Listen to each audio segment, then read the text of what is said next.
Hello दोस्तों, स्वागत है आपका हमारे YouTube channel learning at home में। कैसे हैं आप सब? आशा करती हूँ कि आप सब अच्छे होंगे और पढ़ाई अच्छे से कर रहे होंगे। दोस्तों, आज मैं आपके सामने MGPE 007 का एक नया टॉपिक लेकर आई हूँ। हमारा आज का टॉपिक है महिलाएं और नागरिक अधिकार आंदोलन। चलिए दोस्तों, शुरू करते हैं और जानते हैं कि नागरिक अधिकार आंदोलन क्या था, कैसे महिलाओं से ये संबंधित था। संयुक्त राज्य अमेरिका में उपनिवेशी समय के दौरान और स्वतंत्रता के बाद भी महिलाओं को मतदान का अधिकार प्रयोग करने, सार्वजनिक पद धारण करने या जूरी के रूप में कार्य करने से वर्जित किया गया। यानी जब अमेरिका में उपनिवेशी समय का अंत हो गया, स्वतंत्रता मिल गई, उसके बाद भी महिलाओं को मतदान का अधिकार नहीं मिला, सार्वजनिक पद वे धारण नहीं कर सकती थी या जूरी के रूप में वो काम नहीं कर सकती थी। संयुक्त राज्य अमेरिका के संविधान ने अमेरिकी महिलाओं के प्रति भेदभाव को बनाए रखा। ब्रिटिश सामान्य कानून का संयुक्त राज्य अमेरिका पर इतना अधिक प्रभाव था कि देश में महिलाओं ने विवाह के बाद अपनी पहचान ही खो दी थी और वे पतियों की संपत्ति समझी जाती थी। उन्हें अपने पति की अनुमति के बिना संपत्ति खरीदने, धारण करने या निपटान करने की अनुमति नहीं थी। ना वो खरीद सकती थी, ना वो उसे अपने पास रख सकती थी और ना ही वो उसे बेच सकती थी। यह भेदभाव उच्चतम न्यायालय के निर्णय में भी प्रतिबिंबित होता है कि पर पुरुष संबंध पति की संपत्ति के अधिकारों का उल्लंघन हुआ।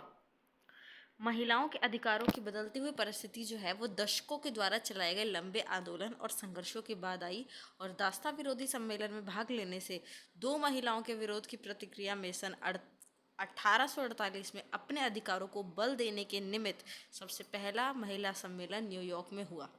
दोस्तों, आज जो हम महिलाओं के अधिकार देख रहे हैं ये कोई एकदम से नहीं आए हैं।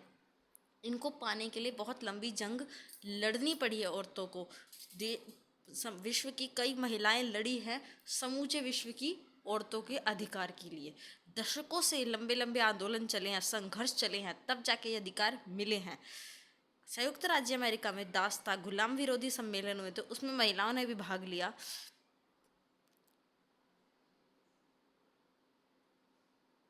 उसमें भाग लेने से दो महिलाओं के विरोध की प्रतिक्रिया यानी उसमें सॉरी दोस्तों, उस दास्ता विरोधी सम्मेलन में दो महिलाओं ने भाग लेने से विरोध करा और उस प्रतिक्रिया में हम देखते हैं कि 1848 में अपने अधिकारों को बल देने के लिए, अपने अधिकार बढ़ाने के लिए पहला महिला सम्मेलन न्यूयॉर्क में हमें 1848 में देखने को मिलता है।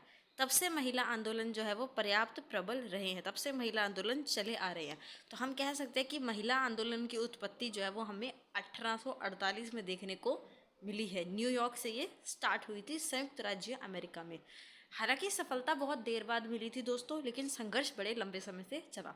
प्रारंभ में जो महिला अधिकार आंदोलन था वो दास्ता विरोधी संघर्ष से जुड़ा था, यानी जो दास्ता गुलामी विरोधी संघर्ष था उसके पास था।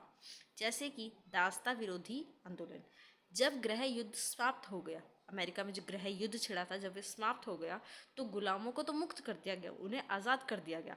और जो आज़ाद किए गए थे वे कौन थे? वे अफ्रीकी अमेरिकी थे और उनको अधिकार भी दिए गए, उनको मुक्त किया गया और साथ ही साथ उनको अधिकार दिए गए। अधिकार देने के लिए संवैधानिक संशोधन भी किए गए, लेकिन इससे महिलाओं को कुछ नहीं मिला दोस्तों।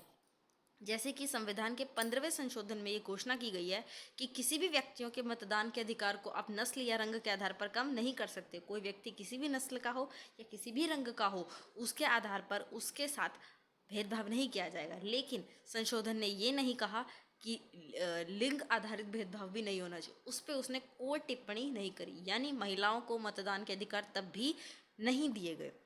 अमेरिकी लोकतंत्र के कार्य संचालन में महिलाओं के सशक्तिकरण के लिए संघर्ष जो है वो दोस्तों जारी रहा है और अंत में सन 1920 में संयुक्त राज्य अमेरिका के संविधान का 19वां संशोधन किया गया 1920 में आकर, जिसमें लिंग भेद से यानी लिंग के आधार पर जो भेदभाव किया जा रहा था उससे मतदान का अधिकार वंचित रखा जा रहा था, उसे संयुक्त राज्य अमेरिका या राज्य सरकार को रोका गया ऐसा करने से कि आप लिंग भेद नहीं कर सकते।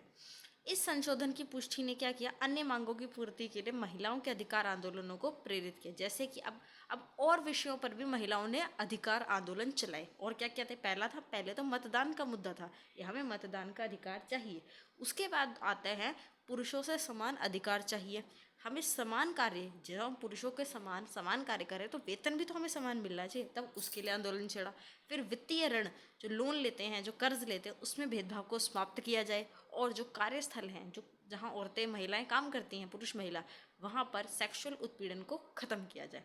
महिला आंदोलनों ने दशकों तक इसके लिए बहुत सारे प्रयास किए गए और इसमें से उनकी कई मांगे मानी भी गई हैं।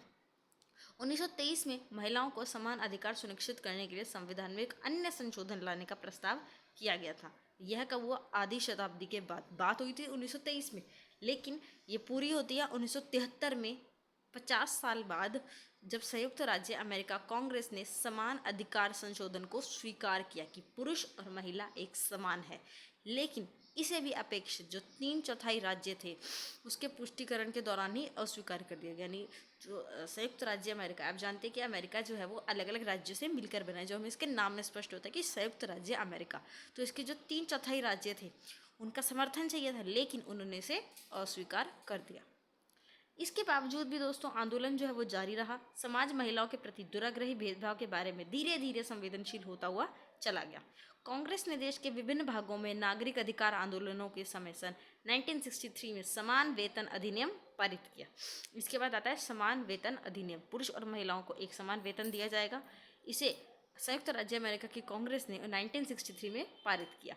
यह अधिनियम रोजगार के कुछ प्रकार के वेतन और मजदूरी में जो लिंग के आधार पर भेदभाव होता था उसको खत्म करता है। फिर दोस्तों 1964 में नागरिक अधिकार अधिनियम ने संघीय सरकार के कार्यक्रमों के लिए अनुदानों के प्रशासन में लिंग के भेदभाव को निषिद्ध खत्म किया। फिर दोस्तों सन 1972 के शिक्षा संशोधन अधिनियम ने क्या किया? शिक्षा में लिंग भेदभाव को समाप्त किया। तो आप फिर दोस्तों 1974 में समान ऋण अधिनियम ने वित्तीय ऋण प्रदान करने में उसी प्रकार का भेदभाव को समाप्त किया। दोस्तों आप समझ सकते हैं 1848 में लड़ाई शुरू हुई और धीरे धीरे समय बीतते बीतते अलग अलग संशोधन आए, अलग अलग आंदोलनों के बाद अलग अलग अधिनियम आए जिनसे इस भेदभाव को खत्म किया गया। हालांकि महिलाओं को पर्याप्त लाभ प्राप्त हुआ है, लेकिन संयुक्त राज्य अमेरिका में अभी भी आज भी लिंग असमानता बनी हुई है।